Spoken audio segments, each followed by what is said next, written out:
Hello friend, कैसे हैं आप लोग। तो आज की क्लास में हम बात करने वाले हैं नगर के प्रशासन के बारे में। आज हम बात करेंगे ये नगर का प्रशासन क्या होता है।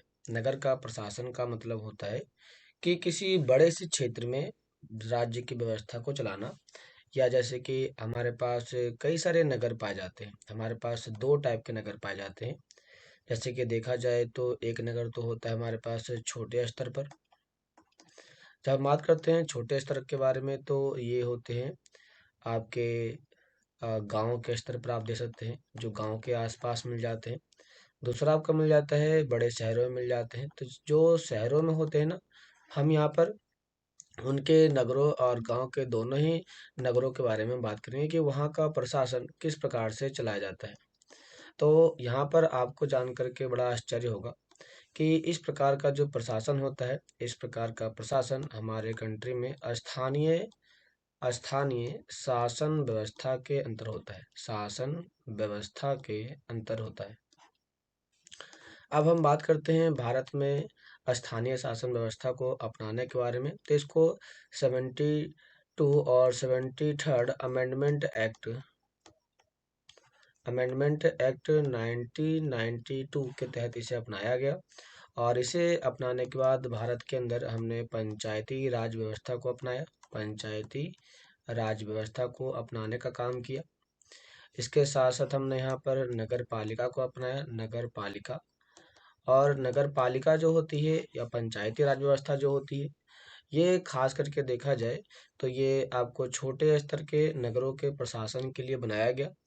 बड़े बड़े नगर जैसे कि दिल्ली में महानगर है, तो इसके लिए हम बनाते हैं दिल्ली नगर निगम। आपने नाम सुना होगा, दिल्ली नगर निगम।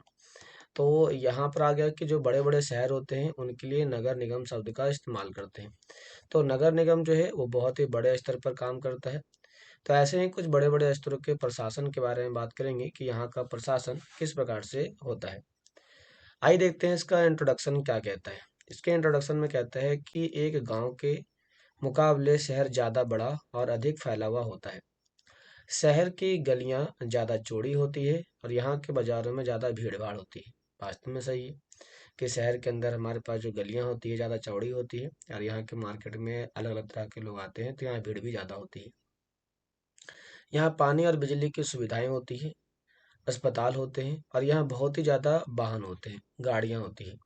यातायात को कंट्रोल करने के लिए यहाँ पर हमेशा ही पुलिस नाके होते हैं, चेक पोस्ट होते हैं। क्या आपने कभी सोचा है कि ये सब इतने सुचारू रूप से कैसे चलते हैं? कौन कौन सी संस्थाएं इनके लिए जिम्मेदार होती है? कैसे निर्णय लिए जाते हैं? कैसे योजनाएं बनाई जाती हैं? कौन लोग हैं जो ये सारा काम करते हैं? आइए इन सभी के उत्तरों को ढूंढने के लिए हम बात करते हैं कि नगर का प्रशासन किस प्रकार से चलाया जाता है।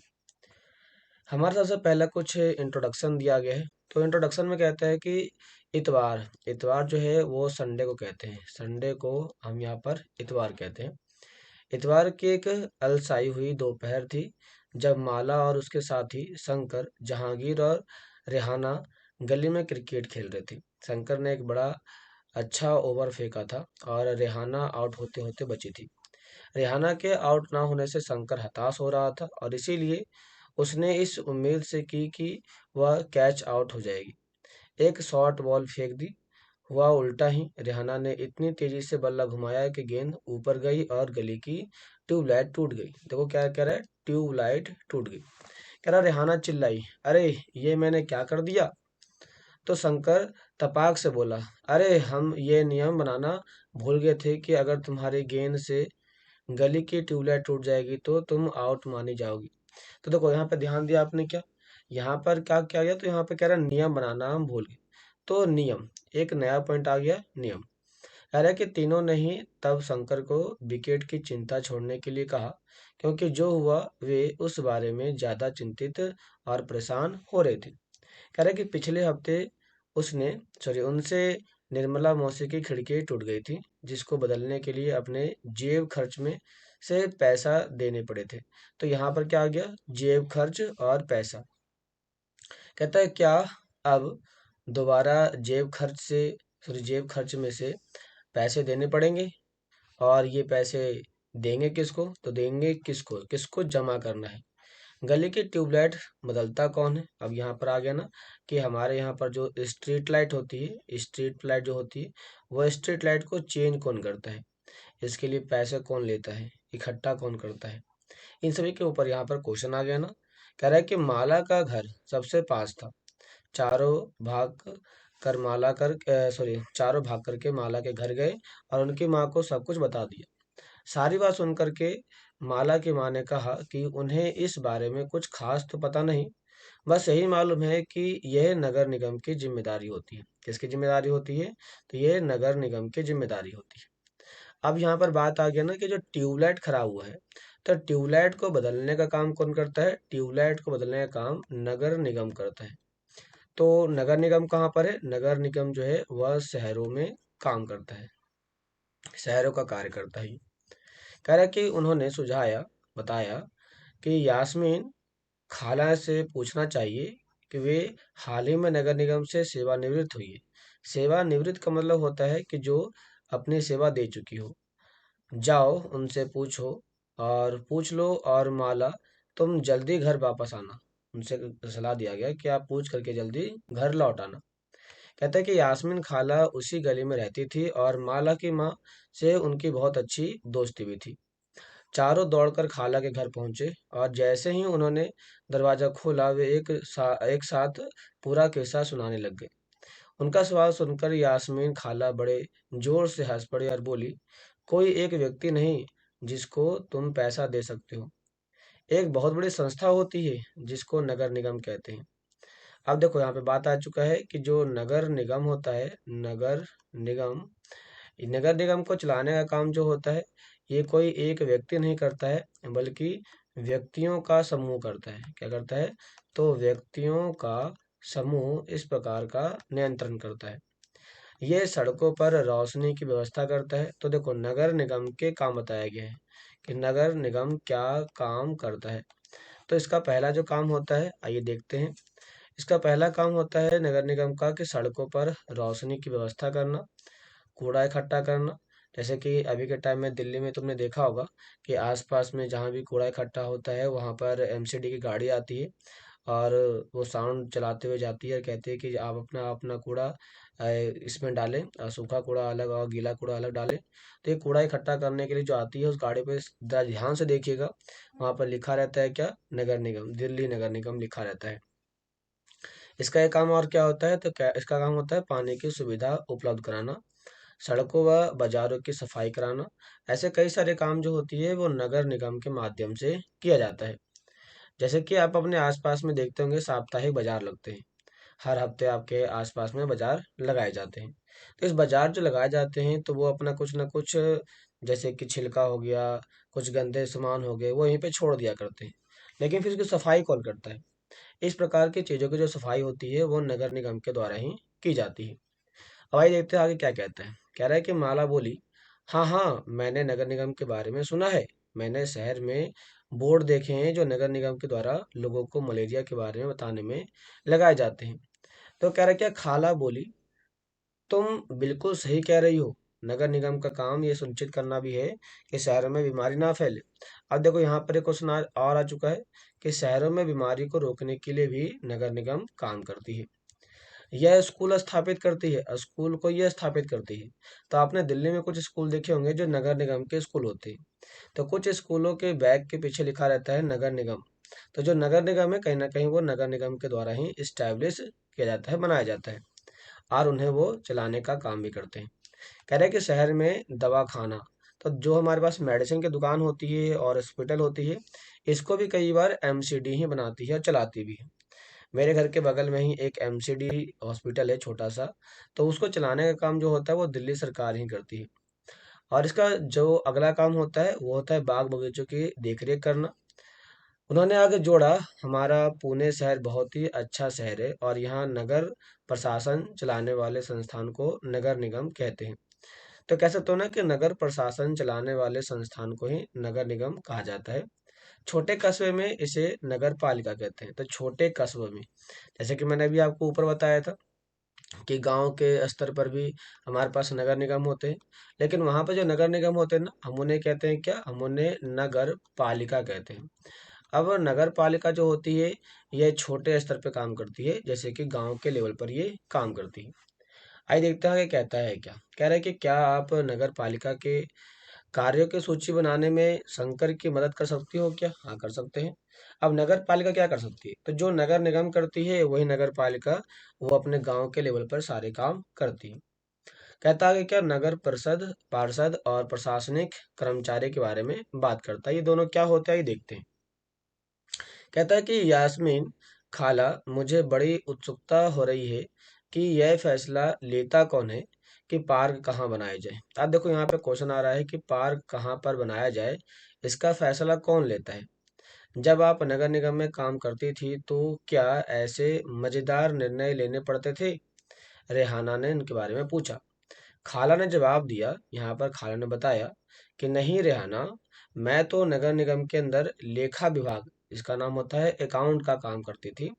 बस लोगों की मासिक तनख्वाह की पर्चियां बनाती थी कि लोगों की मासिक तनख्वाह कितनी है, किसको कब देनी है, किसको कब नहीं देनी है, इसके बारे में पर्चियां बनाने का काम यहाँ पर खाला का था। क्योंकि शहर का आकार बहुत ही बड़ा होता है, जो शहर होता है इसका आकार बहुत ही बड़ा होता है, इसीलिए नगर निगम को कई निर्णय लेने होते हैं। इसी तरह शहर को साफ रखने के लिए बहुत काम करना पड़ता है। ज्यादातर निगम पार्षद ही निर्णय लेते हैं कि अस्पताल या पार्क कहाँ बनाया जाएगा। तो यहाँ पर एक बहुत ही इंपॉर्टेंट क्वेश्चन आ चुका है। यहाँ पर क्वेश्चन आ चुका है कि नगर पार्षद, अब नगर पार्षद जो है वही क्या निर्णय लेता है, वही निर्णय लेता है कि अस्पताल कहाँ बनेंगे और पार्क कहाँ बनेगा।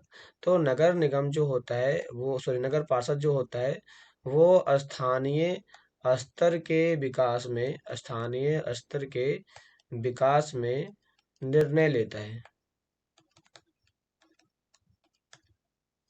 निर्णय लेता है कि कौन का सामान कहाँ पे बनेगा, नहीं बनेगा। शहर को अलग अलग वार्डों में बांटा जाता है। तो शहर को अलग अलग वार्ड, तो आपने नाम सुना होगा, एक वार्ड, दो वार्ड, वार्ड नंबर एक, वार्ड नंबर दो, नाम सुना होगा। तो ये शहर को बांटने का एक तरीका है। और हर वार्ड से एक पार्षद का चुनाव होता है। तो यहाँ से क्वेश्चन आ जाएगा आपका कि पार्षद जो होता है वो क्या होता है। तो पार्षद जो होता है वो शहर के हर अलग अलग वार्ड को कहा जाता है। पार्षद का जो चुनाव होता है वो वार्ड के द्वारा ही होता है। कहता है नगर निगम के कुछ निर्णय ऐसे होते हैं जो सारे शहर को प्रभावित करते हैं। ऐसे जटिल निर्णय पार्षद के समूह के द्वारा लिए जाते हैं। तो पार्षद का समूह का मतलब होता है कि हमारे एक छोटे से गांव के द्वारा या फिर छोटे से शहर के द्वारा जब बहुत बड़ी मात्रा में इस प्रकार के पार्षद आगे आते हैं तो इनके द्वारा जो निर्णय लिए जाते हैं उन्हें कहते हैं पार्षद के समूह के द्वारा निर्णय काफी सारी बार लिए जाते हैं। कहता है कुछ पार्षद मिल करके समितियां बनाते हैं जो विभिन्न मुद्दों पर विचार विमर्श करने का निर्णय लेती है। अब समिति का मतलब होता है कि अब हमें यहाँ पे कोई बड़ा सा काम करना है तो उस प्रकार के काम को पूरा करने के लिए यहाँ पे समितियों से एडवाइस लिया जाता है। जैसे कि बस स्टैंड को बेहतर बनाना हो तो कैसे बनाएंगे, उनके लिए क्या क्या सामान चाहिए, इस प्रकार के सामान के बारे में ये इनके पास योगदान होता है और ये इनके ऊपर बहुत ही बड़े स्तर पर चर्चा और विचार विमर्श करते हैं। यह कहता है किसी भीड़ भाड़ वाले बाजार का कचरा ज्यादा नियमित से साफ करना। तो भीड़ भाड़ वाले क्षेत्र में जो बाजार पड़ता है वहां पे कचरा को नियमित रूप से साफ कैसे किया जाए, इस प्रकार के निर्णय लेने का काम भी नगर निगम ही करती है।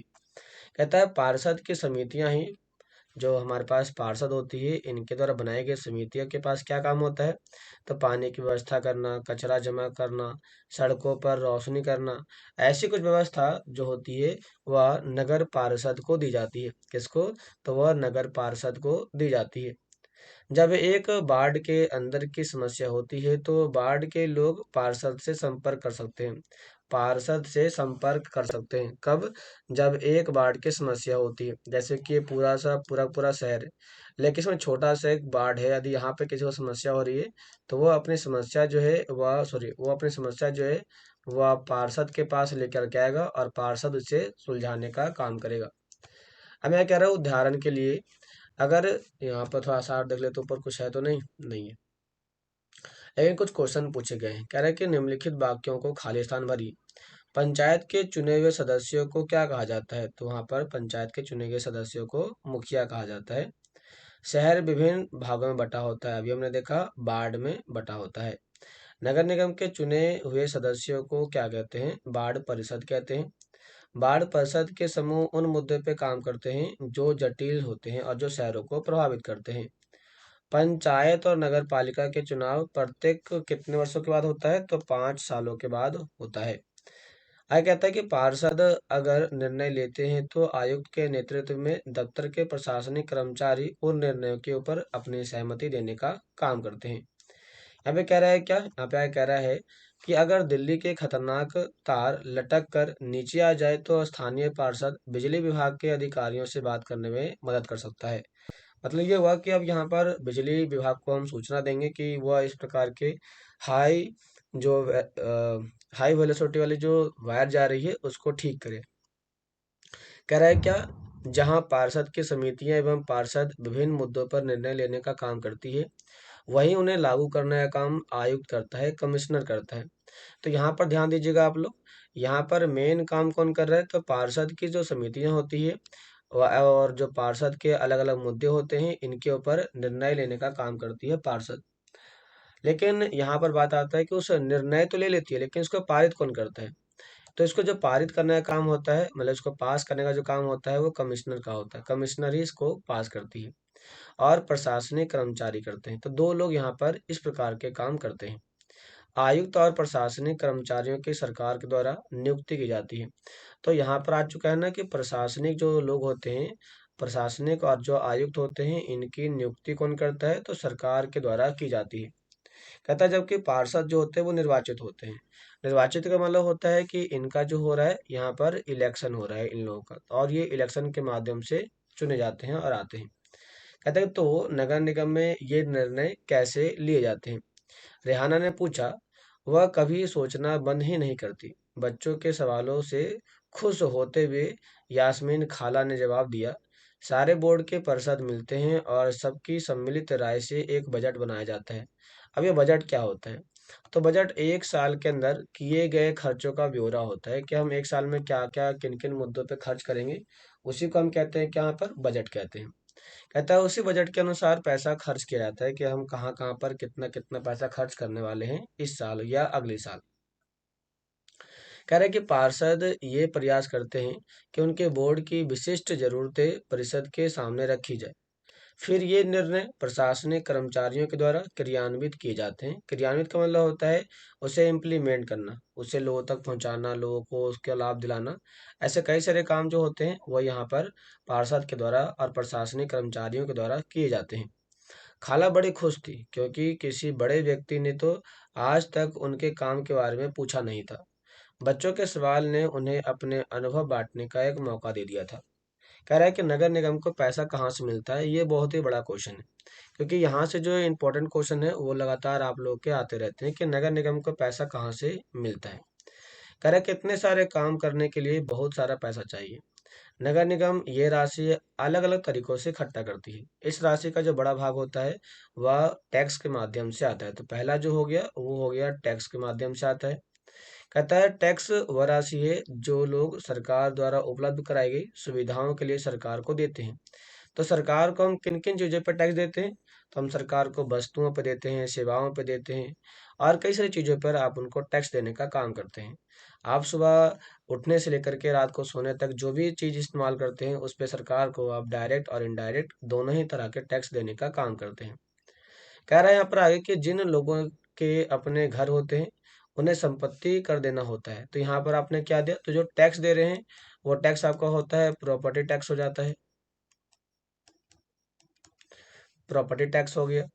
साथ ही कहता है कि पानी और अन्य सुविधाओं के लिए भी कर देना पड़ता है। जैसे कि आपने पहला प्रॉपर्टी टैक्स दे दिया, दूसरा आप वाटर टैक्स देते हैं, तीसरा देखा जाए तो इलेक्ट्रिसिटी टैक्स देते हैं आप लोग। इसके साथ आगे कह रहा है क्या? जितना बड़ा घर होगा उतना ही आपको कर देना पड़ेगा। कहता है निगम के पास जितना पैसा आता है उसमें संपत्ति कर की केवल 25 से 30% का हिस्सा होता है। मतलब कि जो प्रॉपर्टी टैक्स है वह टोटल टैक्स का 20 से लेकर के 30% के बीच में आपको देखने को मिल जाता है। कहता है शिक्षा पर भी कर लगता है। तो यहाँ पर आपका एक चीज आ चुका है, एजुकेशन टैक्स। कहता है कि अगर आप किसी दुकान या होटल के मालिक हो तो उस पर भी कर देना पड़ता है। अगली बार जब आप सिनेमा देखने जाएंगे तो टिकट पर ध्यान दीजिएगा कि हमें मनोरंजन के लिए, इंटरटेनमेंट के लिए भी टैक्स देना पड़ता है। तो यहाँ पर एक चीज़ और ऐड हो चुका है आपका, वो आपका हो जाएगा इंटरटेनमेंट।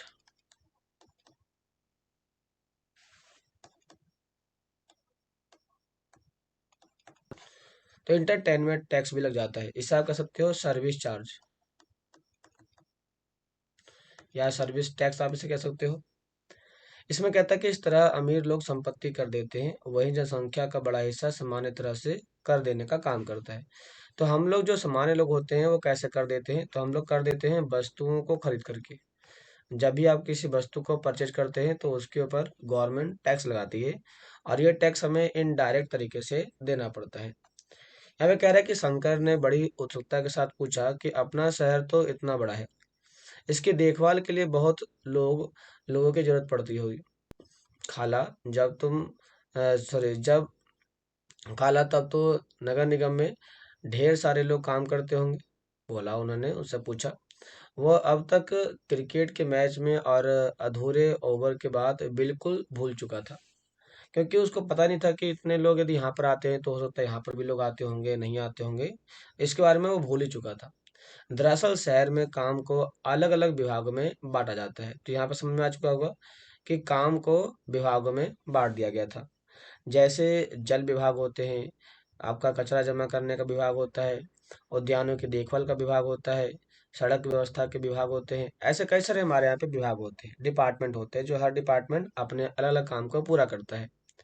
कहता है कि मैं नगर निगम के सफाई विभाग में भी थी, नगर निगम के सफाई विभाग में, जहाँ पर हमारे देश के या फिर जो उस नगर निगम के अंदर जो कचरा फैल रहा है उसकी साफ सफाई का करना।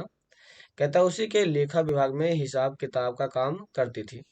खाला बड़े इत्मीनान से बात कर रही थी, फिर बच्चों के खाने के लिए रसोई से कबाब लाने चल पड़ी थी। कहता है जहांगीर ने रसोई में खड़े खड़े तेज से अपने कबाब खा लिया, फिर ऊंची आवाज में वहीं से बोला, यास्मीन खाला, नगर निगम जिस कचरे कूड़े को इकट्ठा करती है वो जाता कहाँ पर है? तो आपको पता है कि हमारे दिल्ली में भी काफी बड़ी मात्रा में कूड़े को इकट्ठा करके कूड़े का पहाड़ बनाया गया है, क्योंकि वो पहाड़ बन चुका है। तो गवर्नमेंट इस पहाड़ का क्या उपयोग करती है? आखिरकार कहीं ना कहीं तो इसका यूज करती होगी यहाँ पर। तो यहाँ पे पूछ रहा है कि वो करती क्या है।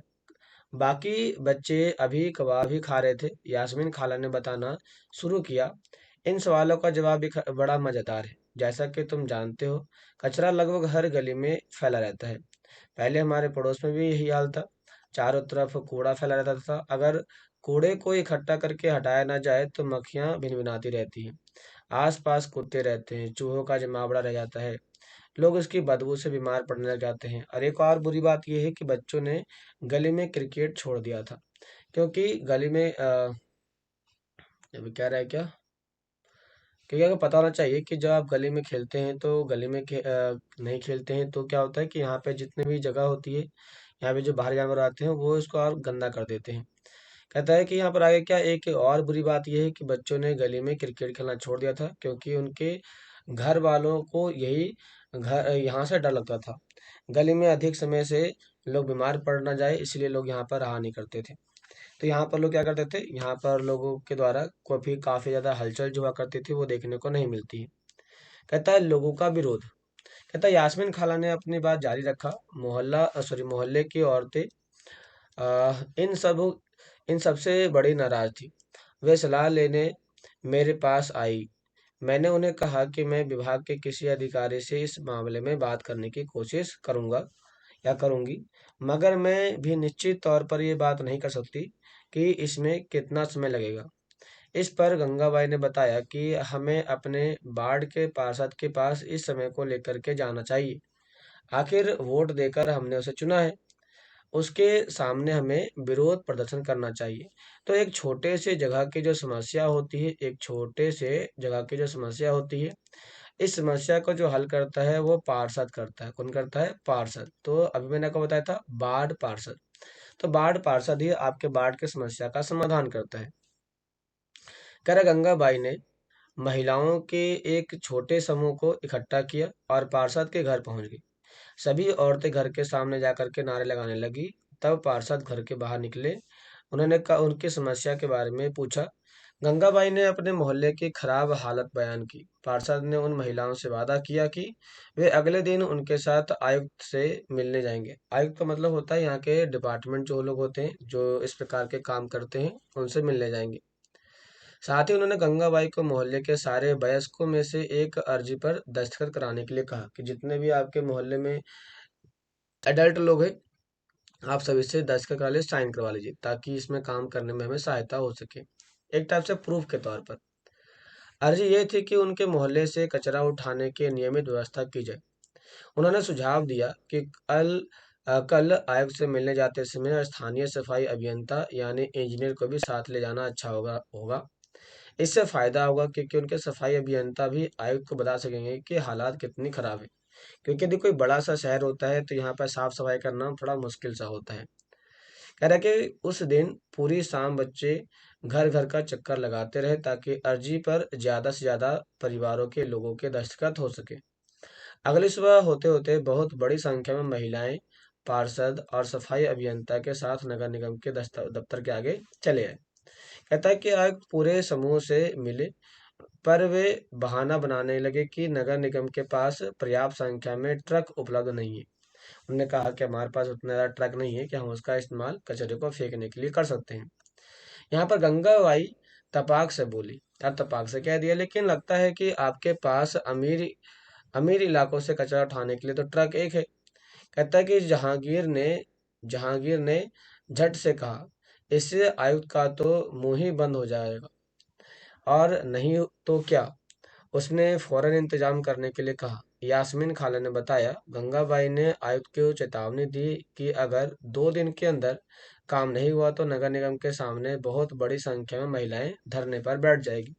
मतलब कि हम यहाँ पे क्या कर रहे हैं, हम यहाँ पर करने वाले हैं, प्रोटेस्ट करने वाले हैं। तो हम जो प्रोटेस्ट करने वाले हैं, इस प्रोटेस्ट का मकसद ये था कि जो नगर निगम है, नगर निगम के कार्यों को, इनके जो कार्य होते हैं उनके कार्यों को चलाने के लिए, उनके कार्यों को अच्छे ढंग से करने के लिए हम यहाँ पर प्रोटेस्ट करते हैं, आंदोलन को बढ़ावा देने का काम करते हैं। कह रहे खाला के सेवानिवृत्त होने के बाद से क्या क्या बदलाव आए। यास्मीन खाला ने बच्चों को जो नहीं बताया वो ये कि हाल के सामने पैसा बचाने के लिए कई नगर निगम ने कचरा उठाने और उसे ठिकाने लगाने की ठीक है निजी ठेकेदार को दे रखा है। इसे निजीकरण कहते हैं। निजीकरण क्या होता है? निजीकरण होता है, यहाँ पर ये आप ये कह सकते हो कि अ, जब किसी उद्योग पर एक व्यक्ति का शासन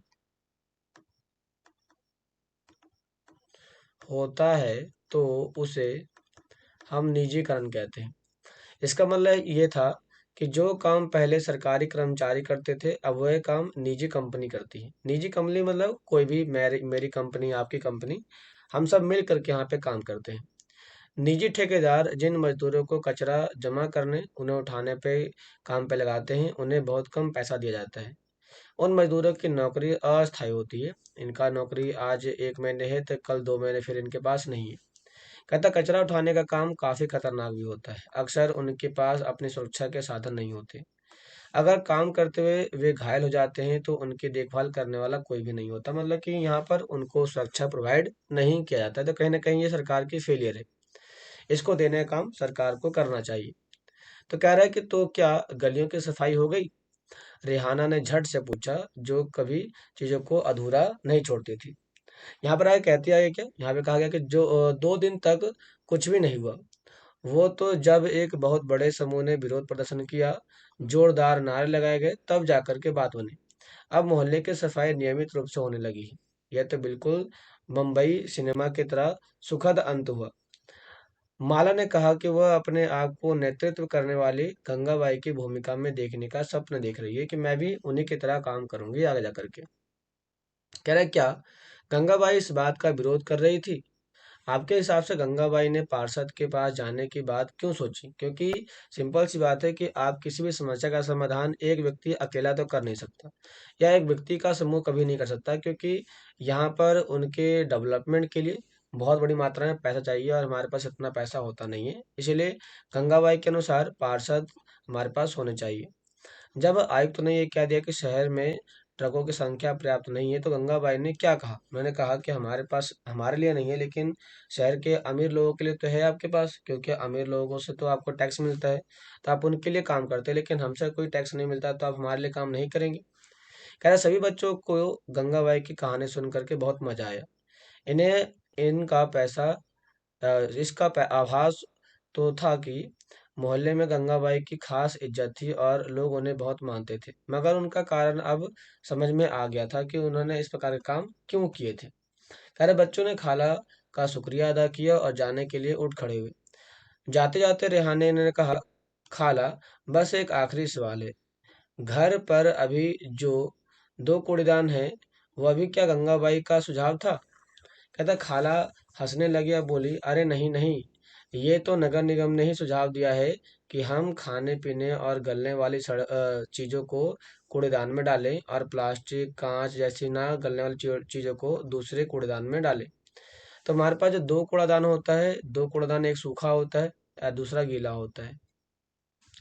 कह रहा है यहाँ पर आगे क्या कहता है, बच्चों ने इतने सारे सवालों का जवाब देने के लिए खाला का फिर से शुक्रिया अदा किया और टहलते हुए गली की तरफ चल पड़े। बहुत देर हो चुकी थी और उन्हें जल्दी से जल्दी घर पहुंचना था। आज हमेशा से मुकाबले गली में अंधेरा थोड़ा ज्यादा था और उन्होंने ऊपर देखा, फिर मुस्कुराते हुए एक दूसरे को देखा और वापस खाला के घर की तरफ दौड़ पड़े। आइए देखते हैं कि यहाँ पर इस प्रकार की घटना के बारे में क्या बताया गया है। आइए थोड़ा सा देखने का काम करते हैं। तो कह रहा है कि 1994 में सूरत शहर में भयंकर प्लेग फैल गया था। सूरत भारत के सबसे गंदे शहरों में से एक था, लेकिन कब? 1994 की बात कर रहा है। लोग घरों का और होटलों का भी कूड़ा कचरा पास ही निकाल नली के किनारे या सड़कों पर फेंक दिया करते थे। इसे साफ सफाई कर्मचारियों को कूड़ा उठाने में समस्या हुआ करती थी तथा उसने ठिकाने लगाने की काफी मुश्किल होती थी। ऊपर से नगर निगम अपना काम नियमित रूप से नहीं कर रही थी, जिससे कि स्थिति और भी खराब हो रही थी, बदतर हो रही थी। प्लेग हवा के जरिए फैलता है। ये बहुत इंपॉर्टेंट क्वेश्चन है कि प्लेग कैसे फैलता है, तो वो हवा के माध्यम से फैलता है। जिन लोगों को प्लेग हो जाए उन्हें दूसरों से अलग रहना पड़ता है। सूरत में उन उस साल बहुत से लोगों ने अपनी जान गंवाई थी। करीब 3 लाख से अधिक लोगों को शहर छोड़ना पड़ा। प्लेग के डर ने यह अनिवार्य कर दिया कि नगर निगम मुस्तैदी से काम करे, सारे शहर की अच्छी तरह से साफ सफाई हो। आज की तारीख में चंडीगढ़ के बाद भारत का दूसरा सबसे साफ शहरों में से एक आता है, सूरत आता है। पहला चंडीगढ़ आता है, दूसरा सूरत आता है। तो ये एक इम्पोर्टेंट याद रखेंगे कि हमारे यहाँ स्वच्छ भारत,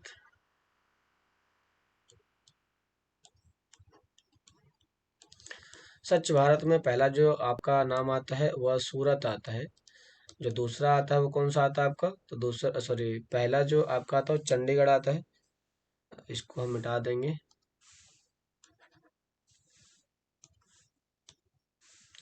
तो वहाँ पहला आता है चंडीगढ़ और दूसरा आता है सूरत आता है। तो दो हमारे पास इस समय प्रमुख शहर देखने को मिल जाते हैं। यहाँ पे कह रहा है आगे कि क्या आप जानती हैं कि आपके मोहल्ले में अब सॉरी कब और कितनी बार कूड़ा उठाया जाता था? क्या आपको लगता है कि सभी मोहल्ले में उतनी ही बार कूड़ा उठाया जाता था? यदि नहीं तो क्या, क्यों नहीं उठाया जाते थे? चर्चा कीजिए आप। तो सीधे बता सकते हैं कि वहाँ पे भीड़ भाड़ ज्यादा हुआ करती थी, लोग की संख्या ज्यादा थी, इसलिए यहाँ पर कूड़ा उठाने का काम सही से नहीं हुआ। क्या आप जानते हैं कि सरकार आपके घरों से ही सड़कें, पुल और पार्क, गलियां, बिजली इत्यादि की व्यवस्था करती है, क्योंकि इन सभी को हमें तो यूज करते हैं।